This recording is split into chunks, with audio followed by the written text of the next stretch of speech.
বন্ধুরা, আজকের রেসিপি সয়াবিনের মুইঠা। এখানে কাবলি ছোলা বেশ কিছুক্ষণ আগে ভিজিয়ে রেখেছিলাম। কাবলি ছোলাটা প্রেশার কুকারে দিয়ে একটু নুন দিয়ে 3টে ছোটো সাইজের আলু দিয়ে আমি সেদ্ধ করে নেব। ছোলাটা কিন্তু খুব বেশি সেদ্ধ না হলেও হবে। আর এখানে আমি সয়াবিনটাও একটু গরম জলে ফুটিয়ে নিলাম। তারপরে ভালো করে ঠান্ডা জলে সয়াবিনটাকে ধুয়ে নিয়েছি। দেখবে সাদা একটা ফেনা ফেনা মতন জল বেরোয় সয়াবিন থেকে।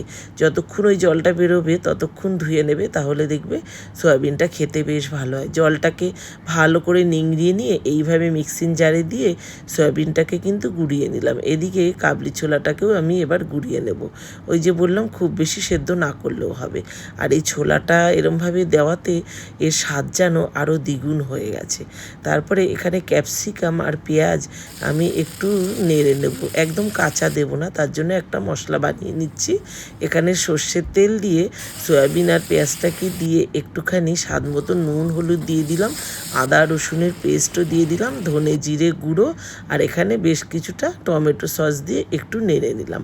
তারপরে এখানে ওই যে সেদ্ধ করে রাখা আলুটাকেও কিন্তু এবার আমি একদম ম্যাশ করে দিলাম। তারপরে এই মশলাটাকে দিয়ে দিলাম, দিয়ে একটুখানি এখানে সামান্য না আমি একটু লেবুর আচার কিন্তু অ্যাড করেছি, সেটা তোমাদের দেখানো হয়নি। একটু লেবুর আচার আর একটু কর্নফ্লাওয়ারও দিয়েছি, যাতে একটু বাইন্ডিংটা তাতে ভালো হয়, তা না হলে কিন্তু একটু খুলে যাওয়ার চান্স থাকে, তাই জন্য। তা এইভাবে আমি পুরো মিশ্রণটাকে বানিয়ে নিয়েছি।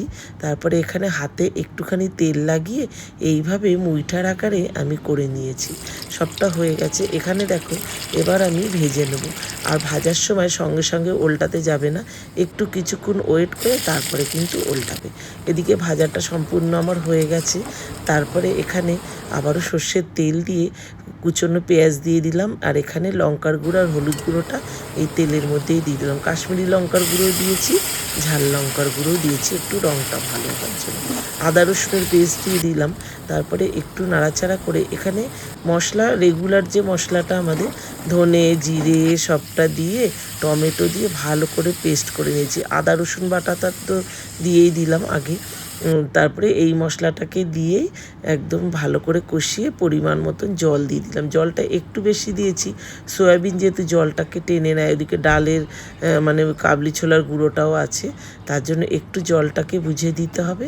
একদম ঝোলটা কমপ্লিট হয়ে যাওয়ার পরে গরম মশলা দিয়ে তারপরে কিন্তু মুইঠাগুলোকে আমি দিয়েছি। তারপরে একটুখানি ঘি দিয়ে নামিয়ে নিলাম। খেতে যে কী অসাধারণ হয়েছিল বন্ধুরা, একবার বাড়িতে বানিয়ে নিও, দারুণ টেস্ট হয়েছিল। যে কোনো কিছু দিয়ে খেতে পারো, ভাত, রুটি, নান, লুচি, পরোটা, রাইস, যেটা দিয়ে খাও সেটা দিয়েই ভালো লাগবে। কেমন লাগলো রেসিপিটা জানিও। আজ আসি, টাটা।